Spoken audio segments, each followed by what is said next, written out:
আনন্দ হোসেনের নিহতি পূর্ববর্তী বক্তারা স্মৃতিচারণ করেছেন তার মৃত্যু এবং ভূমিশিক্ষাময় দিনগুলো নিয়ে। আমি তখন চৌধুরী পৌরসভা বিএনপির সাধারণ সম্পাদক ছিলাম এবং তাকে গ্রেপ্তার থেকে শুরু করে হাসপাতালে মৃত্যু পর্যন্ত তার জীবনের দুর্বিষহ ঘটনার প্রতিটিতে আমি সাক্ষী ছিলাম। চকরিয়া জুডিশিয়াল ম্যাজিস্ট্রেট আদালতে পরের দিন যখন তাকে গ্রেপ্তার করে তোলা হয়েছিল তখন তিনি মৃত্যু যন্ত্রণায় কাতরাচ্ছিল। এত বেশি ছিল তার পায়ে এখানে উড়ুতে হাঁটুতে এত বেশি ব্যথায় ঠান্ডা করছিল যেন সে আর সহ্য করতে পারছিল। আমি তৎক্ষণাৎ বরফ এনে তাকে পায়ে ঠান্ডা শীতল বরফের দিয়ে তাকে কোনো রকমে কিছুটা নির্যাত করেছিলাম। সেদিন তাকে হাসপাতালে পাঠানো হয়েছিল। আমি চিকিৎসার দিকে যাবো না, কয়েকটা অভিযোগের কথা এসেছে। আমরা কি করতে পেরেছি, কি করতে পারি নাই, আমরা কেন শহীদ আব্দুল হালিমের মৃত্যুর জন্য তাকে হত্যার জন্য মামলা করি নাই, এই কথাগুলো আবেগময় অত্যন্ত স্পর্শতা পরিচিত বিষয়। এই কথাগুলোর উত্তর খুঁজতে হলে বিগত 17 বছরে আমাকে আপনাকে ফিরে যেতে হবে। শহীদ আব্দুল হালিমের জনতা পরে যখন আমরা লাশ নিয়ে আসছিলাম তখন তারা রাস্তার মুখে আওয়ামী লীগের পেটুয়া পুলিশ বাহিনী দাঁড়িয়েছিল। মোহর আমাদের মিছিলের পর গুলি করেছিল। সেই গুলি রাইফেল হাতে, বন্দুক হাতে, খালি হাতের মানুষগুলো পুলিশকে তাড়া করে রাস্তা থেকে পার করে দিয়েছিল। আমি আর নুরুল ইসলাম হায়দার আমার সভাপতি থানা তার মাথায় ছিলাম। সেই সময় পুলিশের উচিত ভাইকে তাদেরকে ফোন করে বলল, আমরা পুলিশ হালিমের সরকারত জনতার বিরুদ্ধে আমরা রাজপথে দাঁড়াতে পারি নাই, তারা রাজপথ দখল করে নিয়েছে, আপনি আসুন, আপনি রাজপথের দখল নেই। এই কুখ্যাত সন্ত্রাসী জাফর আলম এমন কায়দায় আসছেন হিটলার কায়দাকে হার মানাবে। পার্শ্ববর্তী রাষ্ট্র বার্মার যে সামরিক জনতা সেদেশের মানুষের উপর যে নির্মমভাবে বলেছে নিষ্পেষিত করেছে তার সে হত্যাযজ্ঞকে হার মানাবেন। একটি গাড়ির উপর বন্দুক উঠিয়ে নিয়ে গুলি করতে করতে সেই শৃঙ্গা পৌঁছালেন এবং সড়কে আমাদের প্রিয় ভাই তাদেরকে হত্যা হলো তার গুলিতে। এই ধরনের একটি কঠিন পরিস্থিতি আমরা পার করেছি। এখানে আমার প্রিয় নেতা চকরিয়া উপজেলা বিএনপির আহ্বায়ক সাহেব উপস্থিত আছেন।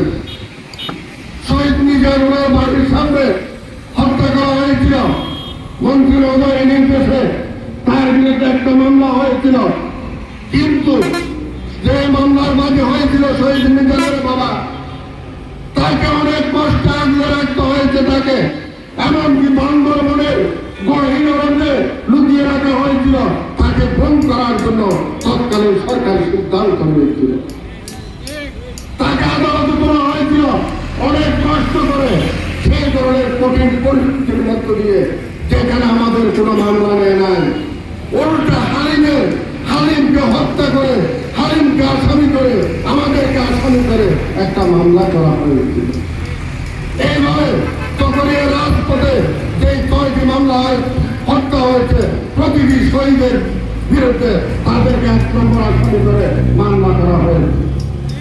এই ধরনের একটি জুলুমবাজ সরকার যখন ক্ষমতা থাকে, আমার প্রিয় নেতা সালাউদ্দিন আহমদ 14 সালে সম্ভবত বলেছিলেন, দানবের সাথে মানবের লড়াই চলতে পারে না।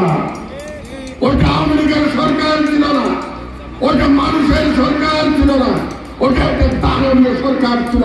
যেই তত্ত্ব দানবেরা রক্ত বিভাজিত, যারা রক্ত দেওয়া হায়দারের মতো আর কিছু চিনে না, কিছুই জানে না।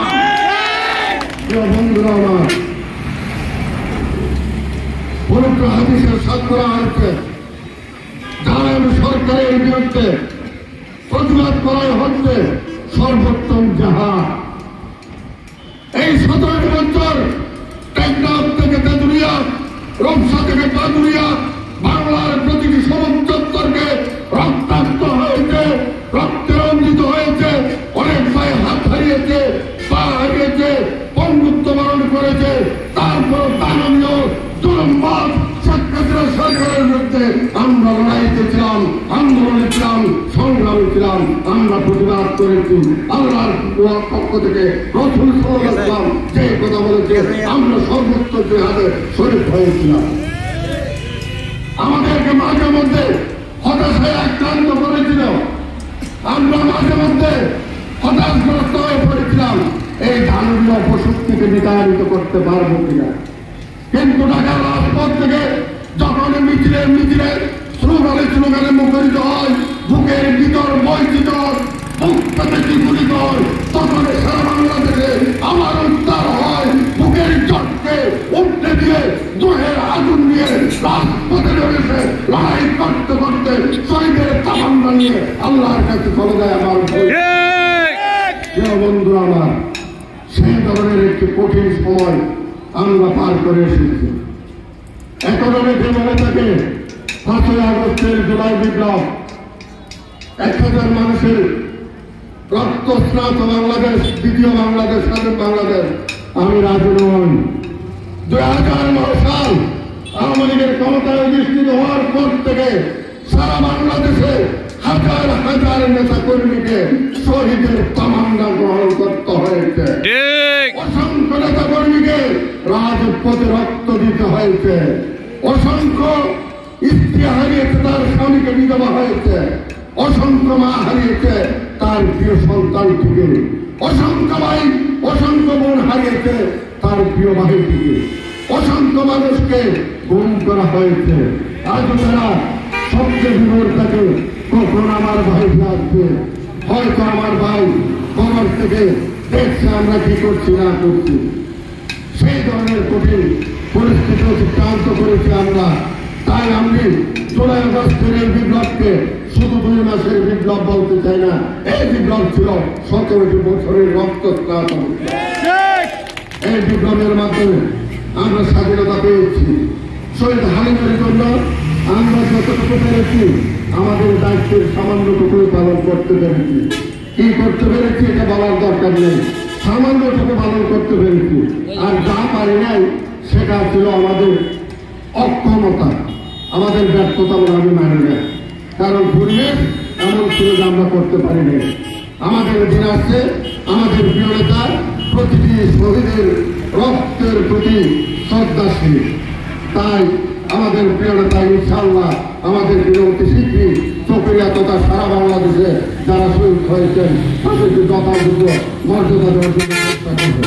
আরেকটা কথা বলতে চাই, শহীদ হালিমকে হত্যার জন্য সেদিন সবচেয়ে বেশি মাস্তানি করেছিল, সন্ত্রাস করেছিল এই বরিতনের কুসন্তান, এই কালো